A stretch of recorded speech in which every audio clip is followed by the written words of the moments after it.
The essence of the new form of warfare unleashed by the German armed forces with the invasion of Poland on September the 1st, 1939, lay in surprise, speed and paralysis of the enemy, such that beyond a certain point he no longer possessed the capacity or the will to fight. However, even Napoleon would not have seen in this anything other than what he himself had always sought to realize in his own campaigns. After all, was not the campaign of 1805, in which he broke the armies of Austria and Russia at Austerlitz, not brought about by these very same principles? In this even Heinz Guderian, Germany's foremost proponent of armoured warfare, would have surely agreed. The real difference between the two ages lay not in ideas as to how to achieve victory, but the means available to do so. The onset of mechanised warfare in the Great War and the technological developments that took place between the wars now enabled adventurous minds to realistically contemplate the destruction of the enemy in rapid lightning wars, where the instrument of victory lay in mobile forces formed of tanks and supporting arms. While the evident success of German arms in Poland, France, Russia and the Western Desert in the first years of the Second World War has given precedence to the Panzer arm of the German army, what is very clear is that the tanks were the cutting edge of what came to be an incredibly professional and finely honed all-arms team.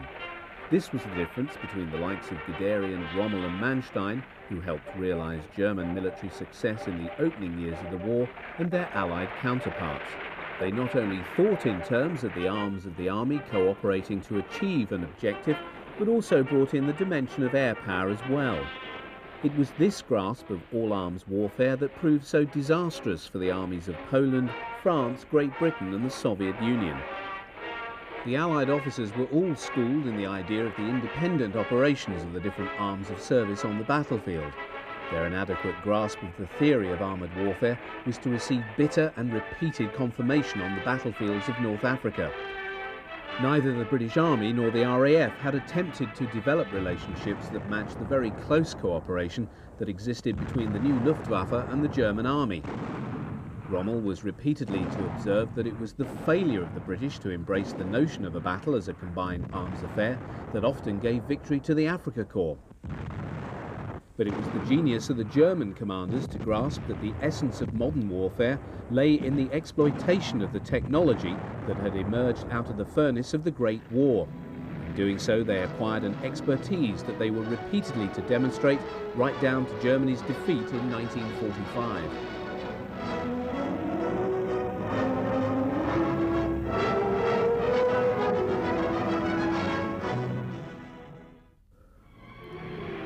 Vital to the ability of the Panzer divisions to achieve maximum impact in their assault on the enemy wherever they chose to attack lay the need for intelligence of that enemy. The eyes and ears of the all-arms team that made up German mobile formations were the armoured cars of the Aufklärungsabteilung, the reconnaissance battalions that roamed far ahead of the onrushing panzer formations. The Germans produced a range of armoured cars from 1933 onwards, which served them well throughout the conflict. Equally vital to the rapid movement of the panzer spearheads were the armoured personnel carriers, light tractors towing field howitzers, self-propelled anti-aircraft weapons, and prime movers towing the heavy artillery, ready to be deployed to deal with heavy enemy resistance. Most were half-tracked vehicles, a category in which the German army made much investment between the wars.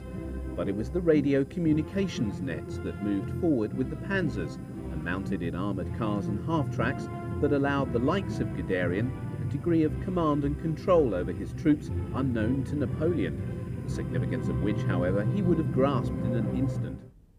In 1932, the Reichswehr issued a specification for a light four-wheeled armoured car to be employed for reconnaissance purposes by the cavalry regiments of the German army. The resultant Kfz-13, built by the Adler Company, was at best an expedient. Classified as obsolete by the Second World War, the Kfz-13 nevertheless saw service in the Polish campaign. Its retention through to the opening stages of the Russian campaign is the measure of the industry's inability to satisfy the German army's demand for production of the newer purpose-built armoured cars. The smallest and lightest of the new generation of the German army's programme of Einheits or standard armoured cars was the Panzer Spähwagen 221. The 221 was developed to serve in the reconnaissance detachments of the light motorised infantry and panzer divisions and entered service in 1937, some 339 being built before production of the larger engine Model B was terminated in May 1940. Although the thickness of the armour was no different to the Adler at a maximum of 8mm, the 221 derived a greater degree of protection by virtue of its being angled on the body. Likewise, armament was very light, comprising a single MG-34 machine gun. The 221 was employed by the German army in all its major campaigns, from France, on the steppes of Russia, and amidst the sandy wastes of the Western Desert with the Afrika Korps.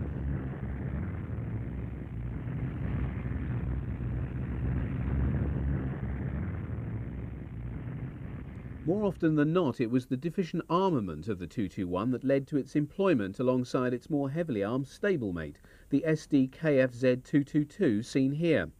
While they shared essentially the same chassis and body design, the 222 was designed as a weapons carrier for divisional reconnaissance units and was equipped with a two-man, albeit very cramped, 10-sided turret mounting a 20mm KWK-30 or 38 automatic cannon, the latter being derived from the weapons carried as armament on the Messerschmitt 109 fighter of the Luftwaffe.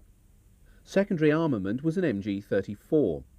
In keeping with German Army doctrine for the operation of reconnaissance detachments equipped with armoured cars, it was never envisaged that they would, by design, engage in offensive operations with more powerfully armed enemy units. Speed and flexibility were deemed to be the essential virtues of reconnaissance vehicles, and the armament they carried was to be sufficient only to allow them to engage enemy forces of a similar strength. It was assumed that rapid withdrawal would be the order of the day where possible, when it was clear enemy forces encountered were much stronger. Thus the 20mm cannon was to remain the heaviest weapon to be mounted on all types of reconnaissance armoured cars, until the advent of the 75mm support version of the 8-wheeled 223 in late 1942 and the 50mm turret-armed Puma in 1943. Nevertheless, in the first half of the war, the 20mm cannon armament was quite adequate to deal with most of the enemy forces engaged. Although the 222 served in all theatres of war, the decision to terminate production in June 1943 stemmed from a desire to equip the reconnaissance detachments in Russia with a more capable machine.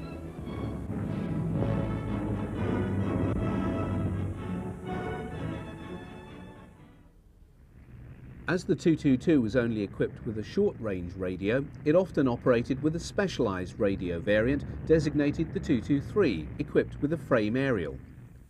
The 223 was introduced alongside the 222 and carried long-range radio sets. Defence was provided by an MG-34 in a small turret, equipped with mesh anti-grenade screens, also fitted to the 221 and 222. Produced in 1940 were two further specialised radio variants on the 222 chassis, the SdKfz 260 and 261, for employment by signals troops serving in panzer units.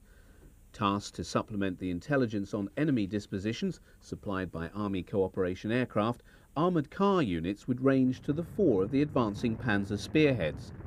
As many as 42 of the lighter 221s and 222s and associated radio vehicles might operate up to 60 miles in advance of the leading tanks. Indeed, for many Allied and Soviet troops, their first contact with oncoming German forces would have been a brush with these fast-moving armoured reconnaissance units.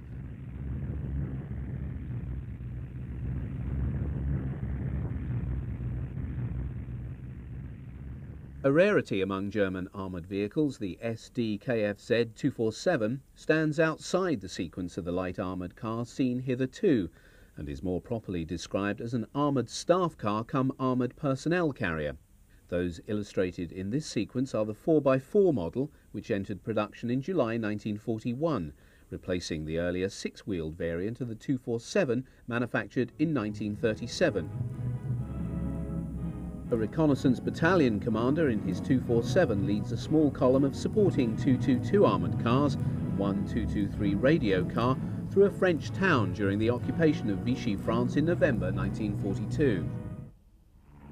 The 6-wheeled SdKfz 231 series, comprising the basic 231 heavy reconnaissance model, the 232 model with frame aerial, and the 263 heavy radio car, was the first of the new generation of armoured cars entering service with the German Army in 1932.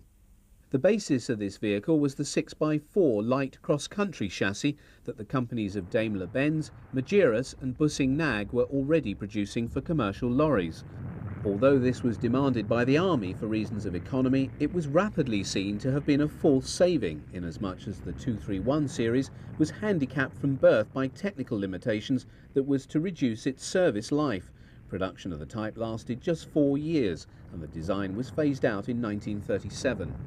Weighing between 5 and 6 tons, the 231, like the 222, was equipped with a main armament of a 20mm cannon and machine gun in the turret.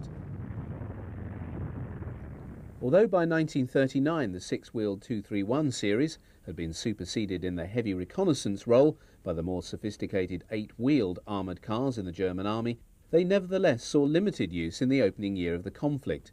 Employment in Poland and France only confirmed its limitations as a cross-country vehicle due to its heavy weight and low engine power. Thereafter it was turned over to training units. Although a less than successful design, the heavy six-wheel series played a formative role in developing the operational techniques employed by the reconnaissance battalions in the pre-war period, and first applied in the occupations of Austria and Czechoslovakia. Best known of all German armoured cars was the heavy 8-wheel series introduced in 1936. While this new design series inherited the earlier 6-wheeled role designation, with the 3 variants on the 8-wheel chassis retaining the SdKfz 231, 232 and 263 number sequence, it was distinguishable from the former by the addition of the suffix 8rad. Choosing to opt on this occasion for a purpose-designed chassis, the 8-wheeled series was without doubt the most sophisticated armoured car in the world. Although the chassis of the 8rad was built by Bussing-Nag, oversight of the project and manufacture of the armoured bodies was undertaken by Deutschenwerk of Kiel, with final assembly the responsibility of the F. Schischau Company of Elbing. Between 1936 and September 1943, a total of 847 machines left the production line. 8-wheeled armoured cars of the 231 series saw service from the Polish campaign through to the defeat of Nazi Germany. Allocation of this heavy armoured car was dependent upon the formation operating it. The largest number served in the panzer formations, where each division received an allotment of 12, while a motorised division received 6 and a lorried infantry brigade just 4. These operated in tandem not just with the aforementioned light car series, but also with supporting troops on motorcycles with machine guns mounted on sidecars.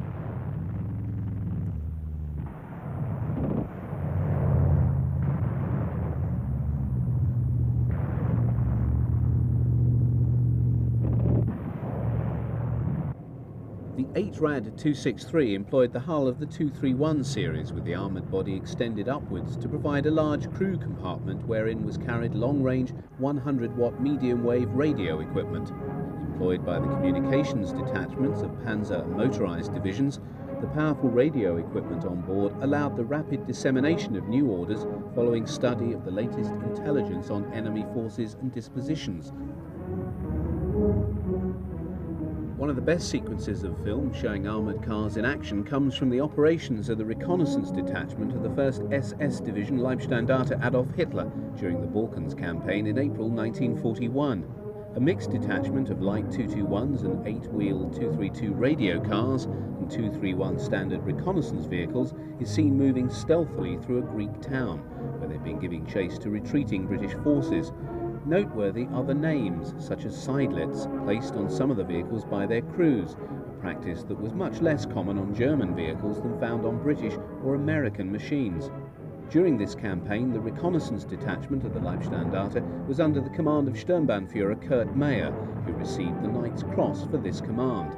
Having discovered that the British forces had evacuated by sea, he commandeered a number of fishing boats, loaded them with the advance guard of the detachment, including armoured cars, and followed them, later capturing troops of the 3rd Royal Tank Regiment at Pyrgos.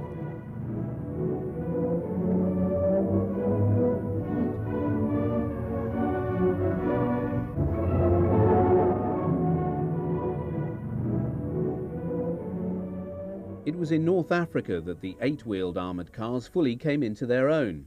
Contrary to common belief, the Libyan desert is not all deep sand and provides an admirable surface for wheeled and track vehicles to move fairly swiftly. The armoured cars gave sterling service with the Africa Corps. Operation Barbarossa provided the greatest challenge to the armoured car units as they plunged into the depths of Russia, spreading their limited resources across an ever-widening front. Here, a 222 and a 232 of the 11th Panzer Division of Panzer Group Kleist, operating with Army Group South, are ranging deep behind Soviet lines, gathering vital intelligence on Red Army units during the drive towards Kiev in August 1941. It was in Russia that the full benefit of the specially designed chassis of the 8 Rad series was especially appreciated. Russian roads were rarely tarmacked, and during the summer storms, heavy rain would transform sandy tracks into quagmires. However, the onset of the terrible Russian winter allowed the 8-wheelers to put their all-wheel drive to best possible use. The late version of the 232 replaced the cumbersome frame aerial with a star aerial to the rear of the hull and another aerial on the turret roof. Armoured cars were also on occasions employed for offensive operations, as in the case of this group of 222s, under the command of a late model 232, firing on guerrilla forces in the mountains of Yugoslavia. The last variant on the 231 8 Rad chassis entered production as late as December 1942, and was a direct consequence of the need to provide reconnaissance detachments with their own heavier fire support in the face of increasingly strong Soviet and Allied forces.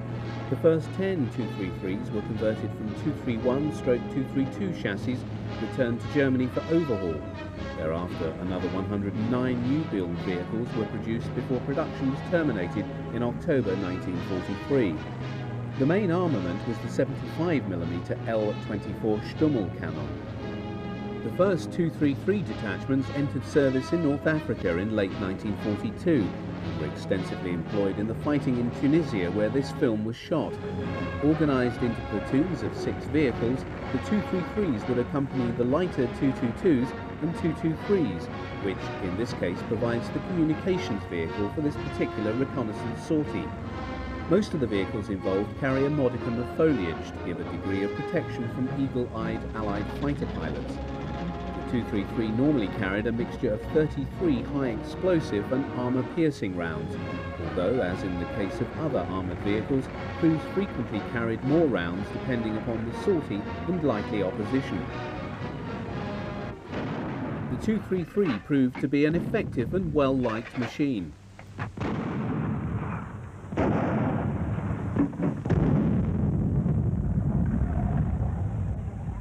These 233s of the 1st Panzer Division are in Salonika in Greece in July 1943. 233s were employed on all fronts and through to war's end. A number of these machines are seen here providing support to a mixed reconnaissance detachment of 222s, 223s and Volkswagen Schwimmwagens operating on the eastern border of Poland. The relief on the crew's faces is apparent as it becomes clear that the column of vehicles coming into view is not the enemy, but another reconnaissance detachment returning from its own sortie. Although ordered in August 1940, the long gestation of the new 234 series of heavy armoured cars resulted in the first Puma not leaving the production line at Busing-Nag until September 1943. Although similar in appearance to the 231 series it was designed to replace, the 234 employed a better protected armoured body. Just 101 Pumas were produced, these serving in armoured car companies of 4 Panzer divisions on both the eastern and western fronts. It was on the latter, in service with the Panzer Lehr and 2nd Panzer Division in the ferocious fighting in Normandy, that this rare film was taken. Operating with the reconnaissance company of the former, in the fighting against the US forces around Saint-Lô, the heavily camouflaged Pumas prowled the roads, their turret-mounted 50mm L-60 gun giving them a far greater firepower than any German armoured car to date. The fate of Pumas in the Normandy campaign was little different to that of most other German armour following the Allied breakout and destruction of Army Group West in the Falaise pocket. In production from June 1944 until January 45, 200 20mm armed 234-1 heavy armoured cars served in the recce battalions of Panzer and Panzergrenadier divisions. The 234-3 fulfilled the support role within the reconnaissance units. It mounted the 75mm cannon, which by 1944 was no longer adequate in this role. This led to Hitler demanding this variant be upgunned to mount the more effective 75mm anti-tank gun to enable support units to deal with Allied armour. Following the Anschluss in 1938, the German army inherited 27 SdKfz 8-wheeled armoured cars, then in service with the Austrian army, and allocated a number to the police.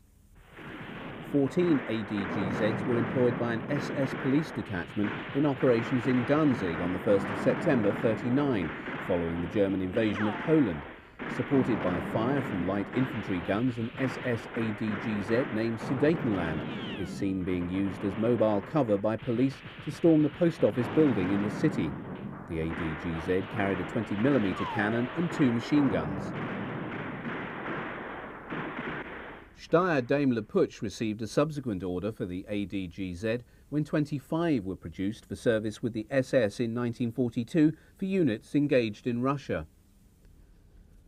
While the Germans employed many enemy types, one of the best was the Panhard 178 armoured car. A number of these vehicles had been captured in 1940 and taken into service. 43 captured French Panhards were modified for service in Russia as railway protection vehicles. Equipped with rail wheels, they operated in tandem with armoured trains, defending vital supply lines against Soviet partisans. Having made contact with the partisans, the Panhard crew would engage them with their cannon while calling up the armoured train for support.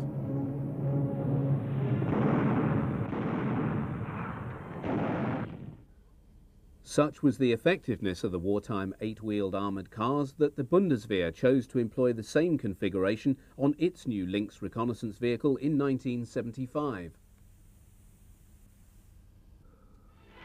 No combatant employed a greater variety of half-track vehicles during the Second World War than Germany. However, the interest of the German army in these machines predated the rise to power of Adolf Hitler and the subsequent expansion of the Wehrmacht in the years after 1933. Indeed, early examples of such machines were employed in very limited numbers in the Great War.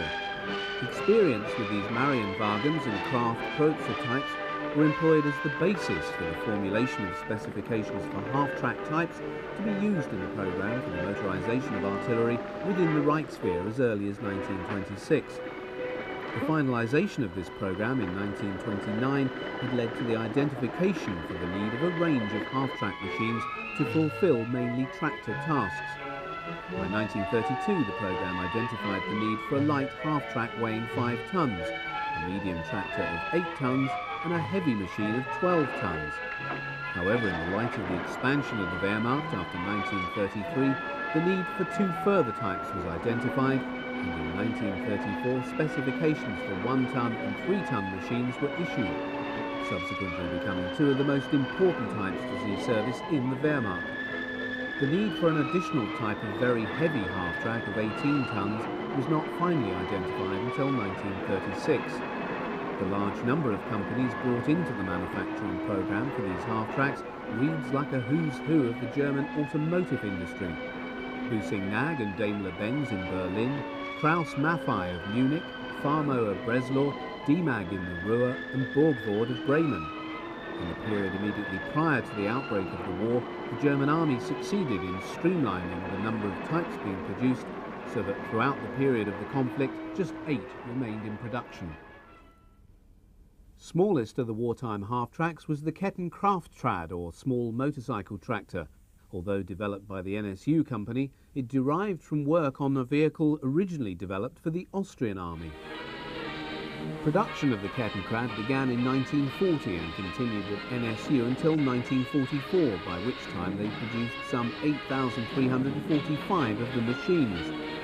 Although designed ostensibly as a towing vehicle for light anti-tank weapons for airborne troops, first seeing action in the invasion of Crete in 1941, such was the utility of the machine that it was employed extensively by the German army as well. The mobility of the Kettenkrad was extremely good, and its ability to deal with even the most severe of terrains made it a popular machine. Although driven by its tracks, steering was achieved mainly by the driver turning the front wheel, as with a conventional motorcycle, but at more extreme turning angles, controlled differential steering brakes took over. The ability of the Kettenkrad to deal with a variety of driving conditions is well attested by this film of new machines at the NSU being put through their paces at the factory testing ground. The Kettenkrad served on all fronts from 1941 onwards, and examples captured in the Western Desert by the British were often employed by them.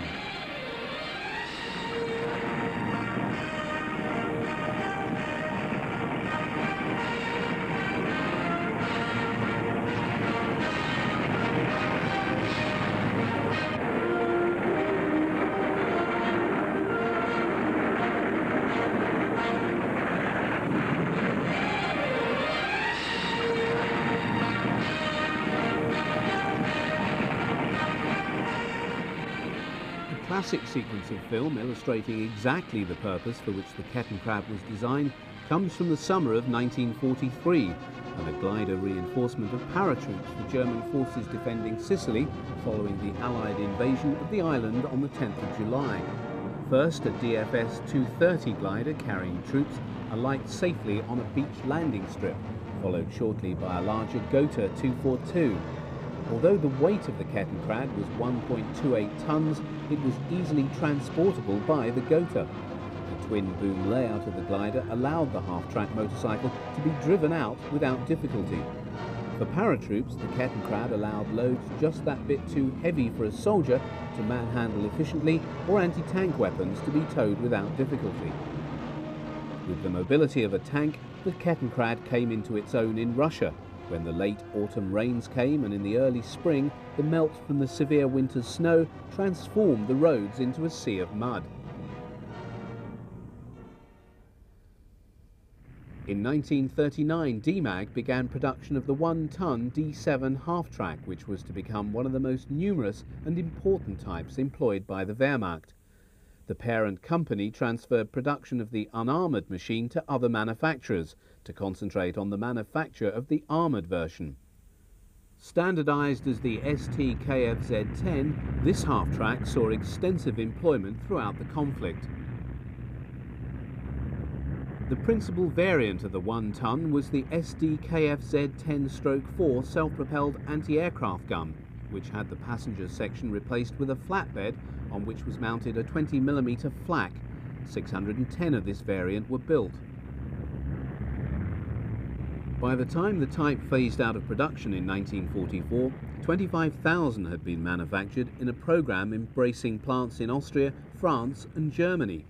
These included Saurer Werk in Vienna, Panhard, Renault, Simca, Peugeot and Lorraine in France, and Mechanische Werk of Silesia in Germany.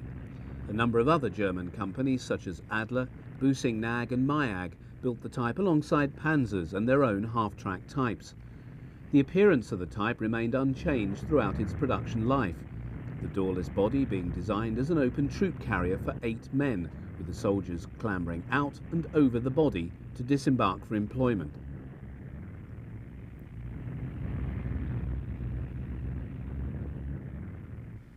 The adaptation of the 1-ton chassis to take an armoured body in 1939 led to the appearance of the SdKfz 250 series for service in the reconnaissance units of panzer and motorised divisions.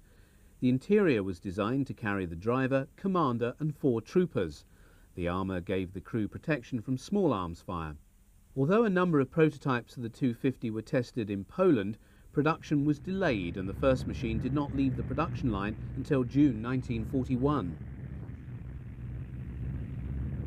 The 250 spawned a family of variants. 2 can be seen in this footage of the recce unit of the 1st SS Division in France in 1942.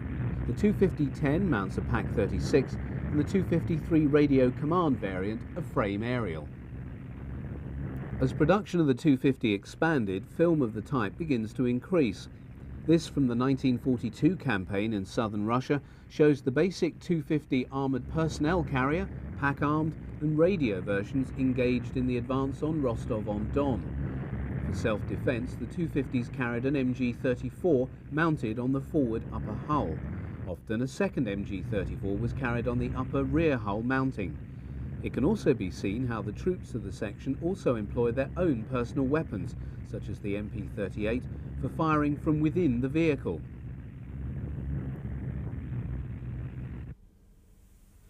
The prominently displayed swastika flag on the bonnet of this 250 was a necessary recognition device to avoid being strafed by their own aircraft. The light-armoured radio half-track SdKfz 253 was one of the most important of the variants and was employed for communications control over motorised formations. Most famous of the 1-ton half-tracks was that employed by Erwin Rommel when commander of the Afrika Korps. As the propaganda department made great play of his exploits, his command half-track, emblazoned with the name Gref or Griffin, was frequently seen in the newsreels. These standard 1-ton armoured personnel carriers and supporting 250-10s are part of the force that Hitler ordered to move into and take over southern France following the Anglo-American landings in North Africa in November 1942.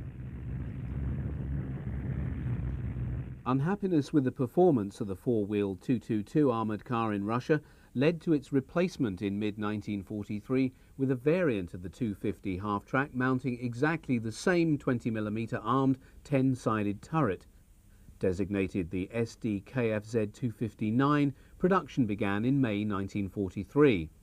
Operated by a crew of 3, it carried 100 rounds of 20mm ammunition for its KWK-38 cannon and was provided with a coaxial MG-34 or 42 machine gun.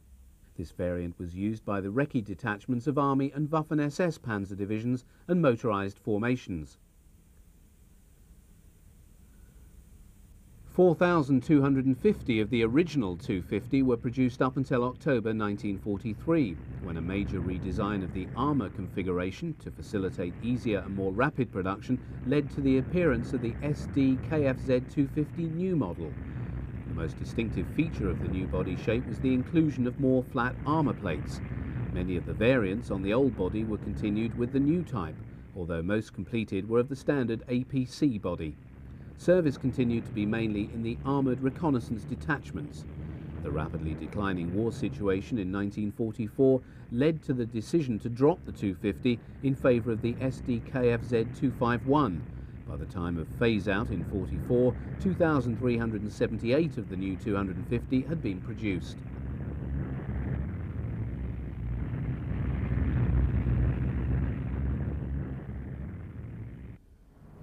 One of the least publicised of German military vehicles and rarely the subject of substantive newsreel coverage, the 3-ton SdKfz-11 was nevertheless one of the most important produced during the war. This unarmoured 3-ton machine holds the distinction of having the largest production run of any unarmoured half-track manufactured during the war, with no fewer than 25,000 being completed. The 3-ton chassis was developed by Borgward of Bremen. Although classified as a light half-track, the 3-tonner was primarily employed throughout the conflict as an artillery tractor, its principal load being the 105mm howitzer. In this role it served on every front where the German army was engaged and the 105mm employed. Less frequently it also drew the much heavier 88mm Flak 18 and 36, and from 1942 was employed to tow the 75mm Pak 40 anti-tank gun. A further weapon towed by this vehicle were the various sizes of rocket artillery known as Werfers. In common with the manufacture of many half-track vehicles, the production of the 3-tonner was spread across a number of companies. While the principal producer remained Borgward, others include Hanomag, Auto Union, Adler and Skoda of Prague.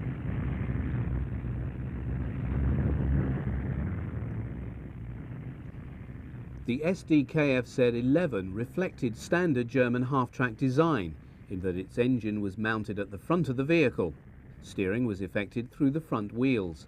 The crew, who sat behind the driver, faced inward behind the body shell, which came up to shoulder height when they were seated, providing a modicum of protection from small arms fire and artillery splinters.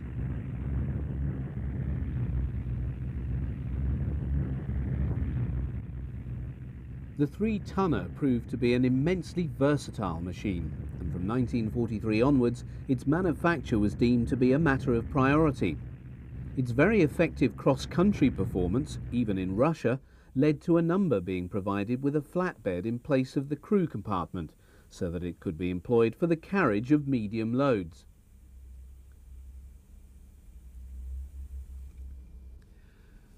One of the most important vehicles to see service with the German Army in the Second World War was the SdKfz 251 armoured personnel carrier. Although based upon the 3-ton chassis developed by Borgward for the SdKfz 11, manufacture was handed over to the Hanomag company, with the first model, the 251A, leaving the production line in June 1939, a number seeing action in Poland and France. The 251 spawned 23 variants by 1945, two of the earliest being the 251-4, used to tow the 105mm howitzer, and the 251-10, mounting the Pak-36. This Model B is serving in Russia in 1941, by which time most panzer divisions had received SPWs, or Schützenpanzerwagen. However, it was not until 1942 that all panzer divisions could field SPWs. The Model C entered production in mid-1940. Features to ease production included a flat nose plate and armoured cowls, and this model was produced until September 1943. These Model Cs are taking part in the German counter-offensive at Kharkov in May 1942, and just prior to the start of the offensive in southern Russia. By this time, Model Cs are becoming the predominant mark of the SPW seen on film. They were to serve on all fronts. Others seen in this footage are serving in France as part of the occupation forces, although most were employed in Russia with the army.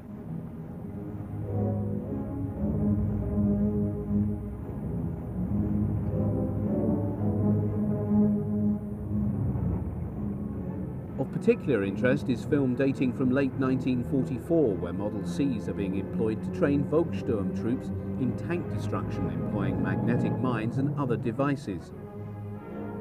One of the most important of the SPW subtypes was the 251-3 Funkwagen. This radio command half-track stood at the nexus of a communications net in panzer and motorised divisions that provided a link to other arms. Employed by senior officers, it had a major command function, and to this end was equipped, depending upon the unit it was employed by, with up to 8 onboard radios. Frequently employed in this type was the Enigma encoding machine. The Funkwagen was clearly distinguishable until 1942 by its prominent frame aerial, thereafter replaced with rod aerials.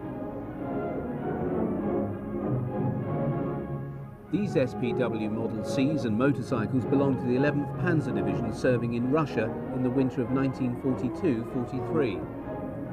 Despite the 8-ton weight of the SPW, it was carried with ease by the Messerschmitt 323 Gigant. With a lifting capacity of 22 tons, the ME 323 could easily lift both an SPW and a DMAG 1-ton half-track.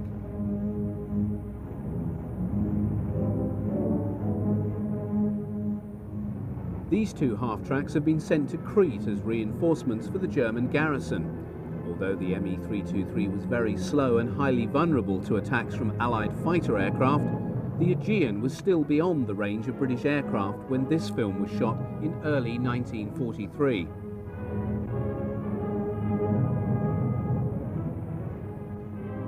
(4,650) of the first 3 models of the 251 had been produced when, in September 1943, the final model, the D, appeared on the production line. The new body of the model was a major rework, as in the case of its smaller stablemate, the 250, to reduce the number of armour plates and incorporate more flats to ease both the speed and cost of production. The rationalisation led to the emergence of a much cleaner looking machine, wherein many of the awkward angles and more complex features of the first 3 models had been eliminated. The cowls of the Model C went, and the angled rear gave way to a straight plate, allowing for an easier rear door arrangement. While weight crept up slightly in consequence of these engineering changes, performance of the SPW was little affected. The new design also left the 251D somewhat longer at 19 feet 7.5 inches. Height remained at 5 feet 9 inches and width at 6 feet 11 inches. Although the cross-country performance of the 251 never matched that of a fully tracked vehicle, it was nonetheless able to cope effectively. On a tarmac road, it could reach a maximum speed of 33 miles per hour and used a gallon of petrol for every 3 to 5 miles. A total of 10,602 SPWs were produced before war's end, making the Model D the most numerous of all the SPWs and carrying a whole range of weaponry and application to many varied tasks.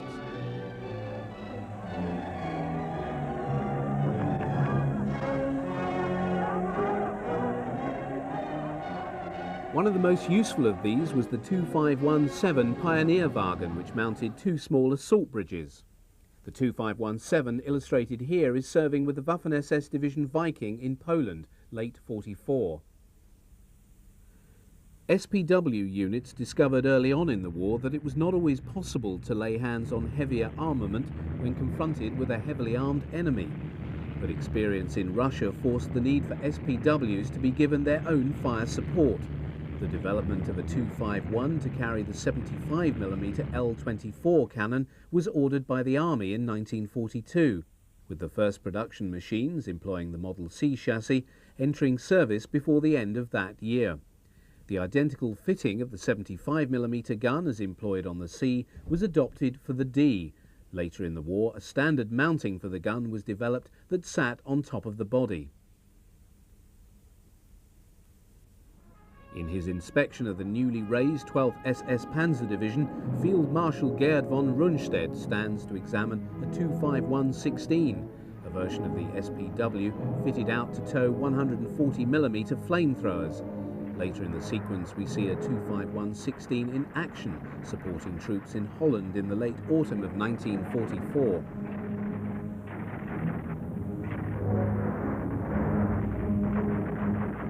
SPWs continued in combat literally to war's end. This footage all dates from the period December 1944 through to March 1945, when the newsreel ceased to record events on the orders of Dr. Goebbels. Most show SPWs in action in the fighting around the city of Budapest in Hungary, and the last abortive German offensive under the code South Wind in January 1945 around Lake Balaton.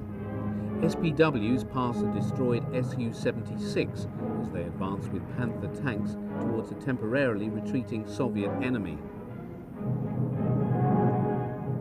The last film of 251s was taken as German forces tried desperately to contain the Soviets on the River Oder. The career of the 251 in the German army ended with the last examples fighting in the streets of Berlin in May 1945. While the 5-ton SdKfz-6 was the first production model of half-track to enter service with the Wehrmacht in 1935 and stayed in production until 1943, its run of just 3,000 reflects that the type was less than fully successful. The problem arose from the fact that it fell between 2 stools. On the one hand, its principal role was to tow the 105mm howitzer, a task it was found could be handled more than competently by the cheaper 3-ton half-track. Yet, on the other, the 5-ton was not powerful enough to adequately deal with the much heavier 88mm flat gun or the 150mm gun.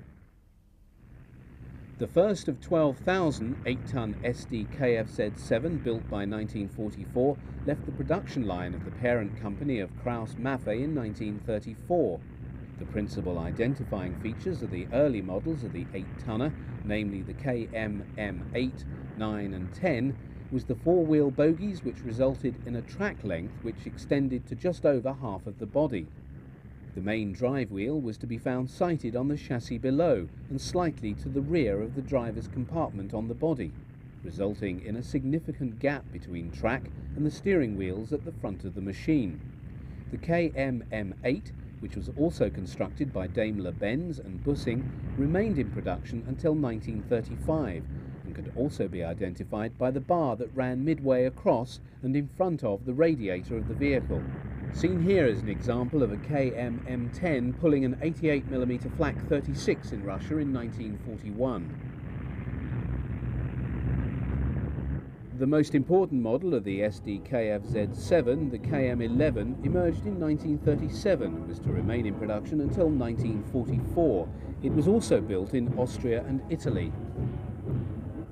However, it is the KM-M10 that is seen in a film released by the Air Ministry entitled Flieger Flüger. This was a major propaganda film showing the growing strength of Göring's Luftwaffe. Coverage is included of a major exercise involving Luftwaffe flak units and gives us a detailed picture of the operations of the 8-ton half-track and the 88mm anti-aircraft gun, a combination that before too long was to acquire a most formidable reputation. The 88mm guns are hitched up to the half-tracks, which are still employing the three-colour camouflage system of grey, green and brown.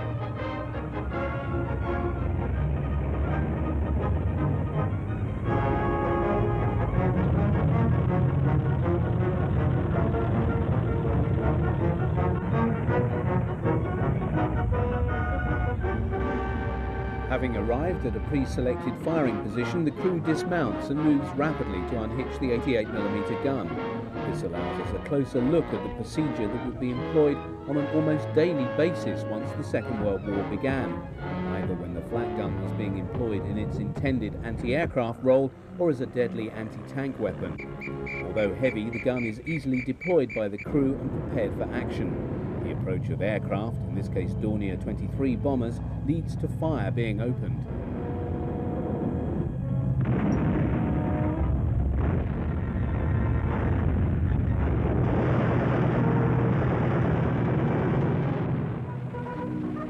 Although the chassis of the 8-ton half-track was to be employed as the basis for self-propelled anti-aircraft weapons carrying the 20mm flak Vierling and 37mm flak 36, its principal role throughout the conflict was that of prime mover. While we can see the occasional SdKfz-7 towing the 105mm howitzer, its primary towing weapon, other than the 88mm flak, was the different versions of the Army's standard heavy artillery piece, the 150mm gun.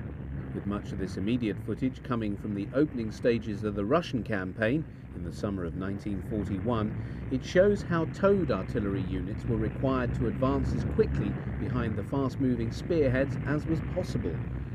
Good communications made it possible for a tank commander to call upon artillery to rapidly deploy and provide fire support off the move and in a short space of time.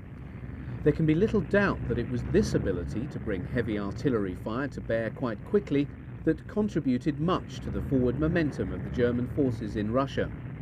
As the scope and length of the conflict widened to a degree that had never been desired or anticipated by Hitler, the success and effectiveness of the 8-ton half-track led to increasing demands for its supply. This derived particularly from its ability to deal with the severe conditions encountered in Russia, and the need for the army to acquire even greater mobility for its limited assets as the war situation declined after 1942. Heavy losses of these machines in North Africa and in Russia could not be made good, even though by 1943 the production lines at Krauss-Maffei in Munich were manufacturing 100 SdKfz-7s per month. That it was undoubtedly a highly effective machine can be seen in the way that the British, having extensively tested an example seen in the Western Desert, very seriously contemplated putting the type into production for their own armed forces. Other than the self-propelled variants, the 8-tonner was produced essentially as a prime mover. In late 1943 and 1944, a number were built by Krauss-Maffei with wooden-type truck bodies and were employed carrying heavy loads such as ammunition. A novel employment of the SdKfz-7 is when a number were converted in 1944 to command vehicles and attached to V-2 launching units.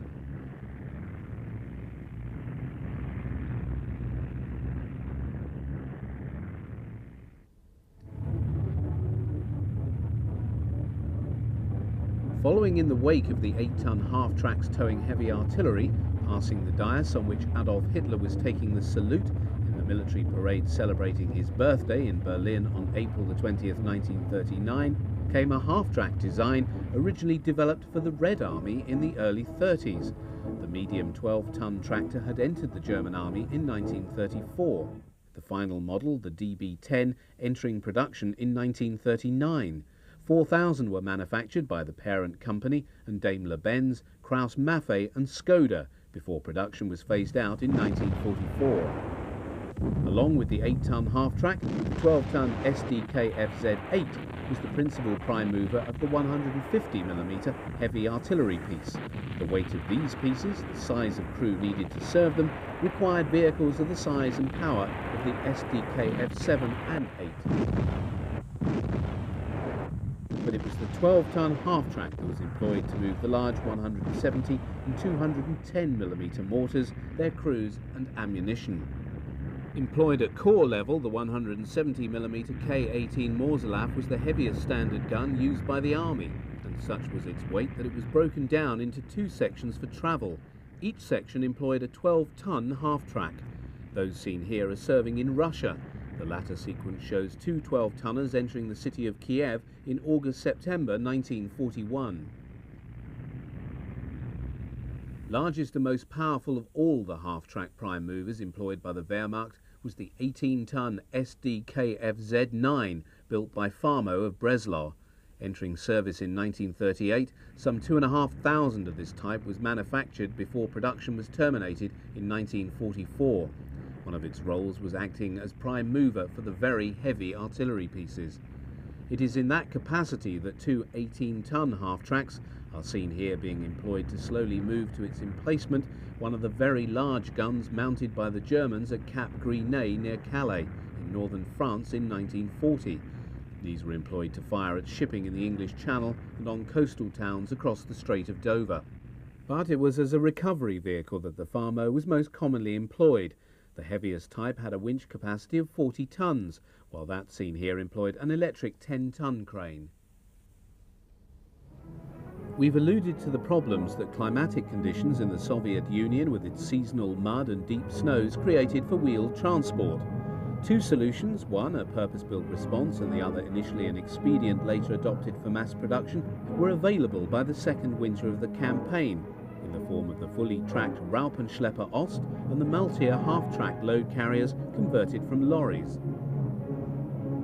The first RSO was in service by late 1942 and was developed by the company of Steyr, who adapted their own standard 1.5-ton lorry by adding a fully tracked chassis, which was able to cope with the glutinous mud and the deep snows of the Russian winters on an equal basis.